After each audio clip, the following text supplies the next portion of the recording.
ಜಿಲ್ಲಾ ಆರೋಗ್ಯ ಮತ್ತು ಕುಟುಂಬ ಕಲ್ಯಾಣ ಸೊಸೈಟಿಯ ಗದಗದಲ್ಲಿ ಖಾಲಿ ಇರುವಂತಹ ಹುದ್ದೆಗಳಿಗೆ ಆನ್ಲೈನ್ ಮುಖಾಂತರ ಅರ್ಜಿ ಕರೆದಿರ್ತಾರೆ. ಇದಕ್ಕೆ ಪುರುಷರು ಮತ್ತು ಮಹಿಳೆಯರು ಇಬ್ಬರು ಕೂಡ ಇದಕ್ಕೆ ಅರ್ಜಿಯನ್ನು ಹಾಕ್ಬೋದು. ಅದನ್ನು ಯಾವ ರೀತಿಯಾಗಿ ಅರ್ಜಿ ಹಾಕುವುದು ಮತ್ತು ಇದಕ್ಕೆ ಸೆಲೆಕ್ಷನ್ ಪ್ರೊಸೆಸ್ ಯಾವ ರೀತಿಯಾಗಿ ಇರ್ತೈತಿ ಎಲ್ಲವೂ ಪ್ರತಿಯೊಂದು ಮಾಹಿತಿಯನ್ನು ಈ ವಿಡಿಯೋದಲ್ಲಿ ತಿಳಿಸ್ಕೊಡ್ತಾನೆ ಬನ್ನಿ ಸ್ನೇಹಿತರೆ. ಮತ್ತು ಫಸ್ಟ್ ಟೈಮ್ ನಮ್ಮ ಯೂಟ್ಯೂಬ್ ಚಾನಲ್ ನೋಡ್ತಾ ಇದ್ದರು ದಯವಿಟ್ಟು ಸಬ್ಸ್ಕ್ರೈಬ್ ಮಾಡ್ಕೊಂಡು ವಿಡಿಯೋ ನೋಡುತ್ತಾರೆ ಸ್ನೇಹಿತರೆ. ಒಂದೊಂದಾಗಿ ನೋಡ್ತಾ ಹೋಗೋದಾದರೆ ಇಲ್ಲಿ ನೋಡ್ಬೋದು 15/5/2025 ಈ ನೋಟಿಫಿಕೇಶನ್ ರಿಲೀಸ್ ಮಾಡಿರ್ತಾರೆ. ಮತ್ತು ಈ ನೋಟಿಫಿಕೇಶನ್ ಒಳಗೆ ಏನೇನು ಕೊಟ್ಟಿರ್ತಾರಪ್ಪ ಅಂತಂದ್ರೆ, ಮತ್ತು ಇದು ಹುದ್ದೆಗಳು ನೋಡ್ತಾ ಹೋದಾದರೆ ಇದು ಒಂದೇದು ಯಾವುದೇ ರೀತಿಯಾಗಿ ಪರ್ಮನೆಂಟ್ ಹುದ್ದೆಗಳಾಗಿರುವುದಿಲ್ಲ, ಕೇವಲ ಟೆಂಪ್ರರಿ. ಇಷ್ಟು ವರ್ಷ ನಿಮಗೆ ಕೆಲಸದ ಅವಧಿ ಇರ್ತೈತಿ. ಅಷ್ಟು ವರ್ಷ ಅವಧಿ ಆದಮೇಲೆ ನಿಮ್ಮದು ಕೆಲಸದ ತೆಗೆದು ಹಾಕ್ಬೋದು. ಮತ್ತು ಸೇಮ್ ಗುತ್ತಿಗೆ ಆಧಾರದ ಮೇಲೆ ಹುದ್ದೆಗಳಾಗಿರ್ತವೆ. ಮತ್ತು ಇದಕ್ಕೆ ಒಂದೊಂದಾಗಿ ನೋಡ್ತಾ ಹೋಗೋದಾದರೆ ಕ್ವಾಲಿಫಿಕೇಷನ್ ಯಾವ ರೀತಿಯಾಗಿ ಕೊಟ್ಟಿರ್ತಾರೆ ಮತ್ತು ಅಪ್ಲಿಕೇಶನ್ ಡೇಟ್ ಎಂದು ಸ್ಟಾರ್ಟ್ ಆಕೈತಿ ಒಂದೊಂದಾಗಿ ನೋಡ್ತಾ ಹೋಗೋದಾದರೆ ಸ್ನೇಹಿತರೆ ಇಲ್ಲಿ ನೋಡ್ಬೋದು 20/5/2025 ಅಪ್ಲಿಕೇಶನ್ ಡೇಟ್ ಸ್ಟಾರ್ಟ್ ಆಗಿರ್ತೈತಿ. ಮತ್ತು ಅಪ್ಲಿಕೇಶನ್ ಹಾಕಕ್ಕೆ ಕೊನೆಯ ದಿನಾಂಕ ನೋಡ್ಬೋದು ಇಲ್ಲಿ 30/5/2025 ಇದು ಅಪ್ಲಿಕೇಶನ್ ಹಾಕಕ್ಕೆ ಕೊನೆಯ ದಿನಾಂಕ ಆಗಿರ್ತೈತಿ. ಇಷ್ಟೊಳಗಡೆ ಇದಕ್ಕೆ ಆನ್ಲೈನ್ ಮುಖಾಂತರ ಇದಕ್ಕೆ ಅರ್ಜಿಯನ್ನು ಸಲ್ಲಿಸ್ಬೋದು. ಮತ್ತು ಅವರ ಅಫಿಷಿಯಲ್ ವೆಬ್ಸೈಟ್ ನೋಡ್ತಾ ಹೋಗೋದಾದರೆ ಇಲ್ಲಿ ನೋಡ್ಬೋದು ಇಲ್ಲಿ NIC ಈ ಅಫಿಷಿಯಲ್ ವೆಬ್ಸೈಟ್ ಒಳಗೆ ನೀವು ಹೋಗಿ ಅರ್ಜಿಯನ್ನು ಹಾಕಬೇಕಾಗೈತಿ. ಮತ್ತು ಅಫಿಷಿಯಲ್ ವೆಬ್ಸೈಟನ್ನು ನಮ್ಮ ಗೌರ್ಮೆಂಟ್ ಜಾಬ್ ಅಪ್ಡೇಟ್ ಟೆಲಿಗ್ರಾಮ್ ಗ್ರೂಪ್ನಲ್ಲಿ ಹಾಕಿರ್ತೀನಿ ನೋಡಿರಿ.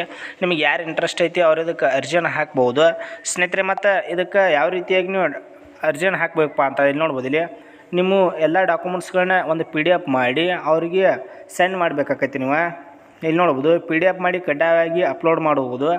ಮತ್ತು ಇದಕ್ಕೆ ಹೆಚ್ಚಿನ ಮಾಹಿತಿ ನೋಡ್ತಾ ಹೋಗೋದಾದರೆ ಕ್ವಾಲಿಫಿಕೇಷನ್ ನೋಡ್ಬೋದು ಸ್ನೇಹಿತರೆ. ಒಂದೇದು ನೋಡ್ಬೋದು ಇಲ್ಲಿ ಪ್ರಯೋಗಶಾಲಾ ತಂತ್ರಜ್ಞರು ಅಥವಾ ಕಿರಿಯ ದರ್ಜೆ ಸಹಾಯಕರು ಅಂತ ಟೋಟಲ್ ಆಗಿ 11 ಪೋಸ್ಟ್ಗಳಿಗೆ ಅರ್ಜಿ ಕರೆದಿರ್ತಾರೆ. ಈ 11 ಪೋಸ್ಟ್ಗಳಿಗೆ ವಯೋಮಿತಿ ನೋಡ್ಬೋದು ಇಲ್ಲಿ ಗರಿಷ್ಠ ವಯೋಮಿತಿ 45 ವರ್ಷ. ಮತ್ತು ಕನಿಷ್ಠ ವಯೋಮಿತಿ ನೋಡ್ತಾ ಹೋಗೋದಾದರೆ ಕನಿಷ್ಠ 21 ವರ್ಷ ವಯಸ್ಸಾಗಿರಬೇಕು. ಮತ್ತು ಗರಿಷ್ಠ ನೋಡ್ಬೋದು ಇಲ್ಲಿ ಗರಿಷ್ಠ 45 ವರ್ಷ ವಯಸ್ಸನ್ನು ಕೊಟ್ಟಿರ್ತಾರೆ. ಮತ್ತು ನಿಗದಿಪಡಿಸಿದ ವಿದ್ಯಾರ್ಥಿ ನೋಡ್ತಾ ಹೋಗೋದಾದರೆ ಸ್ನೇಹಿತರೆ ಒಂದು ನೋಡ್ಬೋದು ಇಲ್ಲಿ SSLC ಅಥವಾ ತತ್ಸಮಾನ ಪರೀಕ್ಷೆಯಲ್ಲಿ ತೇರ್ಗಡೆ ಆಗಿರಬೇಕು. ನೀವು 10th ಪಾಸ್ ಆಗಿರಬೇಕು. 10th ಜೊತೆಗೆ ಇಲ್ಲಿ ನೋಡ್ಬೋದು ಕರ್ನಾಟಕ ರಾಜ್ಯ ಅರೆ ವೈದ್ಯಕೀಯ ಮಂಡಳಿಯು ನಡೆಸುವ ಪ್ರಯೋಗಶಾಲಾ ತಂತ್ರಜ್ಞತೆಯಲ್ಲಿ 3 ವರ್ಷದ ಡಿಪ್ಲೊಮಾ ಕೋರ್ಸ್ ಕೂಡ ಕಂಪ್ಲೀಟ್ ಮಾಡಿರಬೇಕು. ನೀವು 3 ವರ್ಷ ಡಿಪ್ಲೊಮಾ ಕೋರ್ಸ್ ಕಂಪ್ಲೀಟ್ ಮಾಡಿದ್ರಂದ್ರೆ ಈ ಪ್ರಯೋಗಶಾಲಾ ತಂತ್ರಜ್ಞರು ಹುದ್ದೆಗಳಿಗೆ ಅದಕ್ಕೆ ಅಪ್ಲಿಕೇಶನ್ ಹಾಕ್ಬೋದು. ಇದೇನಾರ ಆಗಿದ್ದಿಲ್ಲ ಅಂದ್ರೆ ಅಥವಾ ನೋಡ್ಬೋದು ಇಲ್ಲಿ ನೀವು ದ್ವಿತೀಯ PUCಯಲ್ಲಿ ವಿಜ್ಞಾನ ವಿಷಯದಲ್ಲಿ ಉತ್ತೀರ್ಣ ಹೊಂದಿರಬೇಕು. ಅಂದರೆ ಸೆಕೆಂಡ್ PUCಯಲ್ಲಿ ವಿಜ್ಞಾನ ವಿಷಯವನ್ನು ತೆಗೆದುಕೊಂಡು ಉತ್ತೀರ್ಣ ಅದರ ಜೊತೆಗೆ ಇಲ್ಲಿ ನೋಡ್ಬೋದು ಕರ್ನಾಟಕ ರಾಜ್ಯ ಅರೆ ವೈದ್ಯಕೀಯ ಮಂಡಳಿಯು ನಡೆಸುವ 2 ವರ್ಷಗಳ ಪ್ರಯೋಗಶಾಲಾ ತಂತ್ರಜ್ಞರ ತರಬೇತಿಯನ್ನು ಪಡೆದಿರಬೇಕು. ಅದರ ಜೊತೆಗೆ ಮೂರನೇ ನೋಡ್ಬೋದು ಇಲ್ಲಿ ಪ್ರಯೋಗಶಾಲಾ ತಂತ್ರಜ್ಞರು ಕಡ್ಡಾಯವಾಗಿ ಕರ್ನಾಟಕ ರಾಜ್ಯ ಅರೆ ವೈದ್ಯಕೀಯ ಮಂಡಳಿಯಲ್ಲಿ ನೋಂದಣಿಯನ್ನು ಹೊಂದಿರಬೇಕು. ಇಷ್ಟು 3 ಆಗಿದ್ದು ಅಂದ್ರೆ ಇದಕ್ಕೆ ಅರ್ಜಿ ಸಲ್ಲಿಸ್ಬೋದು. ಅದೇ ರೀತಿಯಾಗಿ 2ನೇ ಪೋಸ್ಟ್ ನೋಡ್ಬೋದು ಇಲ್ಲಿ ಸುಶ್ರುತ ಅಧಿಕಾರಿ ನರ್ಸಿಂಗ್ ಆಫೀಸರ್ಸ್ ಇದಕ್ಕೆ ಹುದ್ದೆಗಳಿಗೆ ಅಪ್ಲಿಕೇಶನ್ ಹಾಕಕ್ಕೆ ಕ್ವಾಲಿಫಿಕೇಷನ್ ನೋಡ್ತಾ ಹೋಗೋದಾದರೆ ಸ್ನೇಹಿತರೆ ಇಲ್ಲಿ ನೋಡ್ಬೋದು ನಿಗದಿಪಡಿಸಿದ ವಿದ್ಯಾರ್ಥಿ BSc ನರ್ಸಿಂಗ್ ಅಥವಾ ಪೋಸ್ಟ್ ಸರ್ಟಿಫೈಡ್ BSc ನರ್ಸಿಂಗ್ ಅಥವಾ ಡಿಪ್ಲೊಮಾ ಇನ್ ನರ್ಸಿಂಗ್ ಇದು ಒಂದೇದಾಗಿರ್ತೈತಿ. ಮತ್ತು 2ನೇ ನೋಡ್ಬೋದು ಇಲ್ಲಿ ಕರ್ನಾಟಕ ರಾಜ್ಯ ನರ್ಸಿಂಗ್ ಮಂಡಳಿಯಲ್ಲಿ ನೋಂದಣಿ ಆಗಿರಬೇಕು.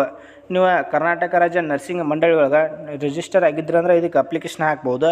ಇದರಲ್ಲಿ ಕೂಡ ಹುದ್ದೆಗಳು ನೋಡ್ಬೋದು ಇಲ್ಲಿ ಪ್ರಯೋಗಶಾಲಾ ತಂತ್ರಜ್ಞರಲ್ಲಿ ಇದರಲ್ಲೂ ಕೂಡ 11 ಹುದ್ದೆ, ಇದರಲ್ಲೂ ಕೂಡ ಮತ್ತು ಸುಶ್ರುತ ಅಧಿಕಾರಿಯಲ್ಲೂ ಕೂಡ 11 ಹುದ್ದೆ. ಟೋಟಲ್ ಆಗಿ ಇಲ್ಲಿ ನೋಡ್ಬೋದು ಇಲ್ಲಿ 22 ಪೋಸ್ಟ್ಗಳು ಖಾಲಿ ಇದ್ದಿರ್ತವೆ.